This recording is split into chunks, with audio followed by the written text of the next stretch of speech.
the United States has issued a stark warning to Russia and Ukraine, signalling it may pull out of efforts to broker a peace deal if no significant progress is made. US President Donald Trump and Secretary of State Marco Rubio made it clear that the US will not continue with the peace talks indefinitely and will walk away if either side proves unwilling to compromise. Let's hear what the president has had to say. What do you want to see from Russia and Ukraine? I have to see, my whole life has been one big negotiation, and I know when people are playing us, and I know when they're not, and I have to see an enthusiasm to want to end it. And I think I see that enthusiasm. I think I see it from both sides. Do you think Russia's But you're going to know soon. Do you think Russia's playing you? No, nobody's.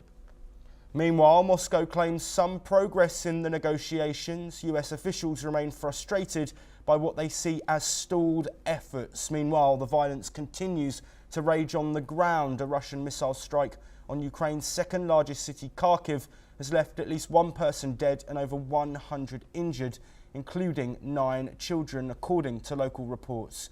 The attack also caused extensive damage to residential buildings and schools, further escalating the crisis.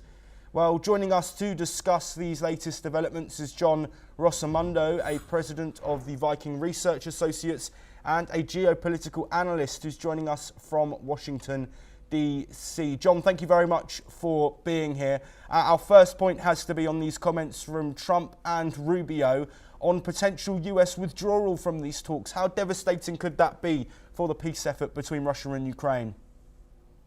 Well, let's put it this way. President Trump said he'd solve it within 24 hours, but I think the reality is starting to dawn on him that the Russians don't want peace. I mean, what incentive does Vladimir Putin have to concede his offensive against the Ukraine? I mean, the Ukrainians aren't going to just roll over. So I think that the president is facing reality here.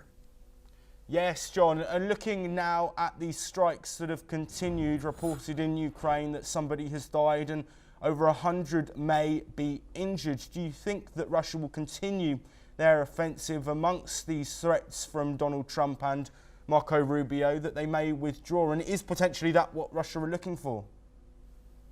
Well, Russia is looking to make whatever gains it can on the battlefield. It doesn't see any reason to give up on its expansionistic desires in Ukraine. So I think that President Trump is facing a real understanding of reality that the Russians have no interest in peace.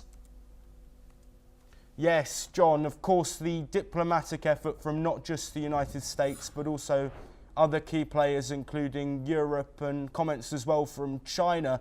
What do you think would be needed if the US do withdraw from these peace talks, and who could step up?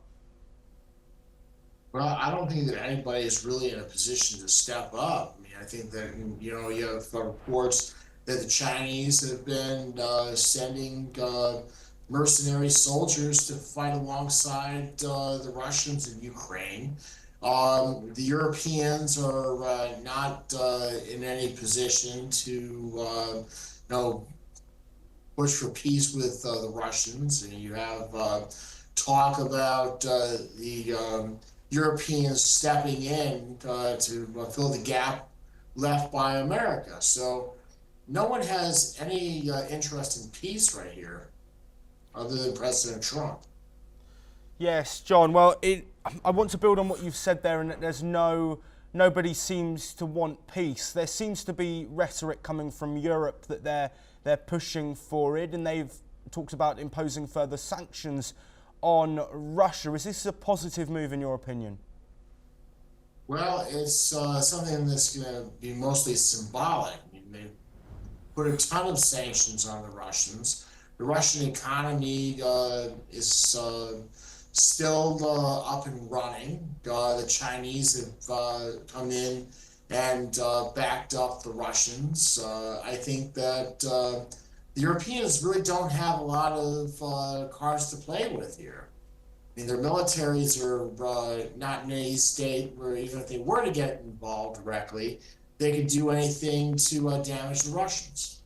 Yes, John, and to bring an end to this discussion, I do want to bring it back to Trump's comments. We've heard him made statements before and they haven't been followed through. Do you think this is more of a threat to try and get action from Russia and Ukraine on this peace deal, or do you think he will honestly follow through and pull out of talks when it's been a clear aim of his since the start of his second term to end this war? That would be a bit of a failure, surely, in his eyes if he can't get it over the line.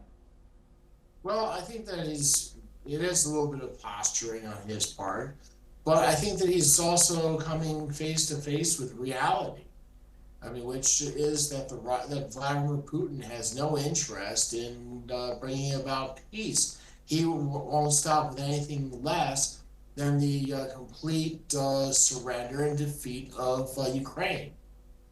John Rosamondo, thank you very much. You will be sticking with us, but we do